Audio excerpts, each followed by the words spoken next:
AIIMS के social media में आपका पुनः स्वागत है। इससे पहले आपने इस जो दिवस है जिसके ऊपर हम दोबारा बात करने जा रहे हैं, एक सप्ताह का जो है, उसके लिए डॉक्टर सरताज हुसैन है, आप असिस्टेंट प्रोफेसर हैं फार्माकोलॉजी डिपार्टमेंट के। डॉक्टर साहब आपको बहुत शुक्रिया। डॉक्टर मनीष जी ने जिस तरीके से बताया उसके आगे दर्शकों के लिए जानना चाहूँगा, जो एंटीबायोटिक क्या होते हैं सर, और डॉक्टर सरताज जी इसके कैसे काम करते हैं।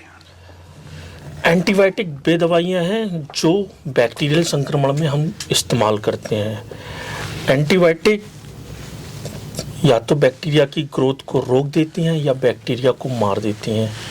ये बैक्टीरिया में होने वाली महत्वपूर्ण प्रक्रियाएं जैसे कि प्रोटीन का निर्माण होना, डीएनए का रेप्लिकेशन होना, सेल वॉल सिंथेसिस को रोक देती हैं, जिससे कि हमारी बॉडी को हील करने का समय मिलता है और बॉडी बैक्टीरियल इन्फेक्शन से रिकवर करती है। डॉक्टर सरताज जी, जो खास करके एंटीबायोटिक युक्ति संगत की अगर बात करें, इसका उपयोग क्या है। युक्ति संगत से हमारा मतलब होता है कि हमें एंटीबायोटिक का उचित और जिम्मेदारी से इस्तेमाल करना है। हमें एंटीबायोटिक को डॉक्टर के प्रिस्क्रिप्शन से ही लेना है, अपनी मर्जी से नहीं लेना है।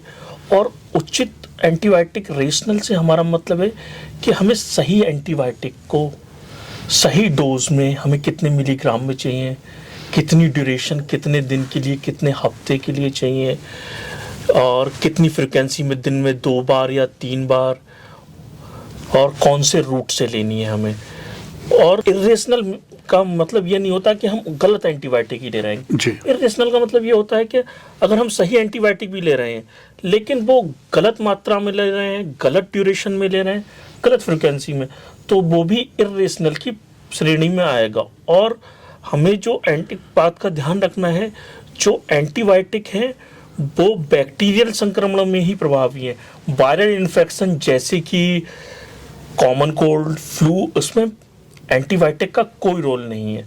तो हमें हेल्थ प्रोफेशनल की सलाह से एंटीबायोटिक का उपयोग करना है, और हेल्थ प्रोफेशनल को भी इस बेसिस पे एंटीबायोटिक का चयन करना है कि इन्फेक्शन का कॉज क्या है, इन्फेक्शन कहाँ पर है, और हमारे जो एंटीबायोटिक है उसका उन बैक्टीरियाओं पे क्या प्रभाव है, वो एंटीबायोटिक प्रभावी है क्या नहीं, उसके बेसिस पे है हमें एंटीबायोटिक का चयन करना। डॉक्टर सरताज हुसैन साहब, ये तो बड़ा सौभाग्य है कि डॉक्टर शक्ति गुप्ता जी की कमान में एम्स के माध्यम से दर्शकों को पता लगे। इससे पहले आम न केवल यहाँ पर, अगर हम अपने साथ वाले राज्य देखें, चाहे पंजाब है, हिमाचल में, इसकी इतनी जानकारी नहीं थी। अब एम्स के माध्यम से जा रही है।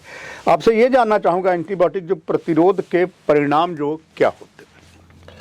ये बहुत ही महत्वपूर्ण सवाल आपने पूछा। एंटीबायोटिक रेसिस्टेंस क्या है, पहले तो मैं ये बताना चाहूँगा। एंटीबायोटिक रेसिस्टेंस ये है कि जो बैक्टीरिया है उसमें एंटीबायोटिक सहन करने की क्षमता आ जाती है। वह पहले जो एंटीबायोटिक बैक्टीरिया को मार देता था, उसके ग्रोथ को रोक देता था, अब वो ऐसा नहीं कर पाता और एंटीबायोटिक रेसिस्टेंस हो जाता है। ये या तो बैक्टीरिया में म्यूटेशन की वजह से या दूसरे बैक्टीरिया से जो रेसिस्टेंट जीन है उनके ट्रांसफ़र की वजह से होता है।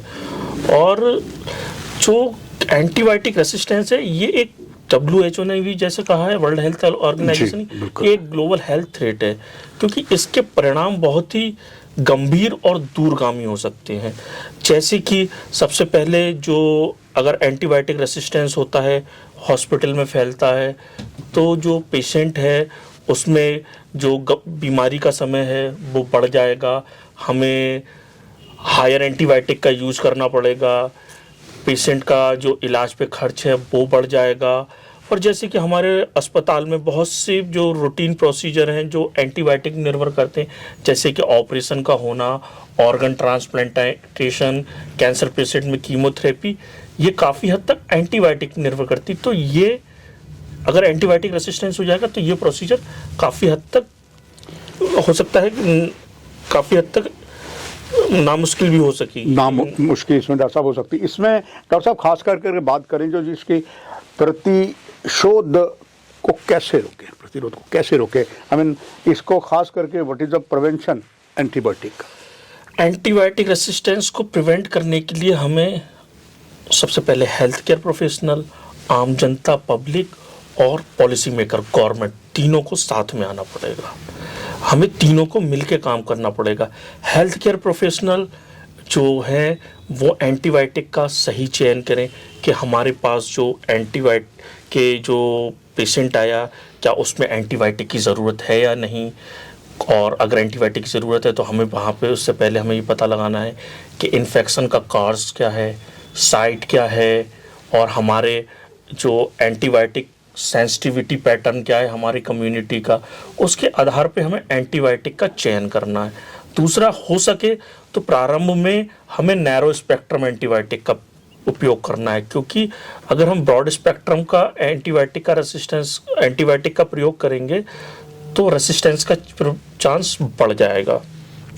दूसरा इसमें है हेल्थ केयर प्रोफेशनल अपने हॉस्पिटल में एंटी माइक्रो स्टीरॉयड प्रोग्राम को अपनाएं, जिसमें कि हमें डॉक्टर की जो एंटीबायोटिक प्रिस्क्राइब कर रहे हैं उस पर निगरानी रखी जाए। अगर उनमें कुछ कमियां हैं तो उन्हें दूर किया जा सके।